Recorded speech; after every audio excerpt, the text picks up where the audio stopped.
भाजपचे नेते माजी केंद्रीय मंत्री रावसाहेब दानवे यांच्या कन्याचा त्या ठिकाणी जळगावच्या चाळीसगावमध्ये अपघात झालेला होता आणि एकंदरीत त्या अपघातामध्ये सुदैवाने त्या ठिकाणी ते बालबाल बचावलेले आहे। आपल्यासोबत बोलण्यासाठी स्वतः संजना जाधव आहेत। ताई, एकंदरीत त्या ठिकाणी आपला राजनगाव फाट्याजवळ अपघात झाला, एकंदरीत कशा प्रकारे हा अपघात झाला, कारण काय होतं अपघाताचं? आम्ही समोर चाललो होतो, मी माझ्या मतदारसंघामध्ये वरठाणला चालले होते आणि वरठाणला जात असताना समोरूनच एक पिकअपवाला आला आणि पिकअपवाला अतिशय नशेत होता आणि तो नशेत असताना त्याने डायरेक्ट माझ्या गाडीलाच समोरून येऊन धडकला आणि अशा प्रकारे तो अपघात त्या ठिकाणी घडला। नेमकी चुकी कोणाची होती ताई? म्हणजे कशा पद्धतीने हा अपघात झाला? आपण कुठे जात होता? तो वाहन चालक होता, तो कुठल्या दिशेने येत होता? तिथे रस्त्याचं काम चालू असल्यामुळे ट्रॅफिक सगळी एका बाजूनी होती, आम्ही आमच्या साईडनी होतो आणि तो नशेत असल्यामुळे त्याला सुचलं नाही की आपण गाडी लेफ्टला घ्यावी की राईटला घ्यावी। त्यांनी सरळ आमच्या गाडीवर गाडी टाकली। नंतर आम्ही त्याला खाली उतरवलं। खाली उतरल्याच्या नंतर आम्ही त्याला बोललो, त्याला बोलेपर्यंत नशेत असल्यामुळे त्याला काहीही सुचलं नाही आणि नंतर उतरल्यावर तो आम्हाला विचारतो की काय झालं म्हणून, तर तो नशेत असल्यामुळे हा सगळा प्रकार त्या ठिकाणी घडला। तर एकंदरीत घटनास्थळी पोलीस आले होते का? हो, पोलीस लगेच आले, तिथे ट्रॅफिक पोलीस पण होते, ग्रामीणचे पोलीस पण लगेच आले, सगळ्यांनी सहकार्य केलं।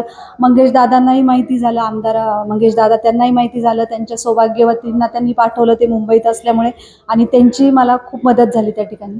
तर एकंदरीत बघायला गेलं तर आपण या ठिकाणी कन्नड विधानसभेमधून त्या ठिकाणी इच्छुक आहात। एकंदरीत आता विधानसभा होऊ घातलेली आहे, एकंदरीत धावपळीचा हा पूर्ण काळ असणार आहे, एकंदरीत कुठेतरी स्वतःची काळजी घेतली पाहिजे असं वाटतं? खरं म्हटलं तर काळजी घेणारे एवढे लोक आहेत, त्याच्यामुळेच आज आम्ही सुखरूप आहे असं या ठिकाणी म्हणता येईल। आणि नक्कीच मला नाही वाटत की हा निवडणुकीचा काळ आहे आणि ह्या निवडणुकीच्या काळातच मी फिरते, इतरही काळात गेल्या 21 वर्षापासून मी तालुक्यामध्ये सगळ्यांच्या सुखात दुःखात प्रत्येक ठिकाणी या ठिकाणी तालुक्यात फिरत असते। तर हा एक क्षण आहे, तो माझ्यावर आज येणारच होता, तो आला। एकंदरीत आपल्या अपघाताच्या बातम्या सर्वत्र राज्यभर पसरल्या, एकंदरीत मोठ्या प्रमाणावर त्या ठिकाणी आपल्याला कार्यकर्त्यांचे फोन सुरू झाले असतील, एकंदरीत या ठिकाणी कार्यालयामध्ये कार्यकर्त्यांनी देखील आपल्याला भेटण्यासाठी या ठिकाणी गर्दी केलेली आहे, काय सांगाल? नाही, आले माझे जेवढे हितचिंतक आहेत ते सगळे इथे मला भेटायला आले आणि ते सगळेजण पाठीशी आहे, म्हणूनच त्यांचे सगळ्यांचे आशीर्वाद आहे। त्यांचे आशीर्वाद असल्यामुळेच आज मी या ठिकाणी सुखरूप आहे आणि त्यांच्या सगळ्यांच्या शुभेच्छा सुद्धा माझ्यासोबत आहेत।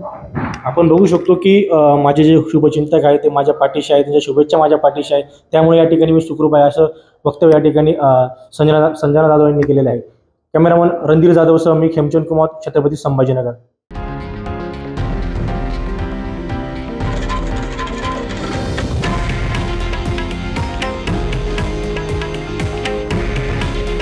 हे आहे देशातील नंबर 1 न्यूज नेटवर्क आणि आपण पाहत आहात TV9 मराठी।